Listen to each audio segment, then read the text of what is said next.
к700 сияқты ауыр нәрселерді былай тіркеген кезде қандайға қояды негізі? Анау нейтральный қояма не істейді?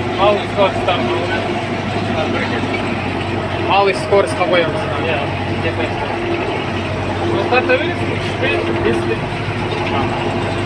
Ауыр нәрселерді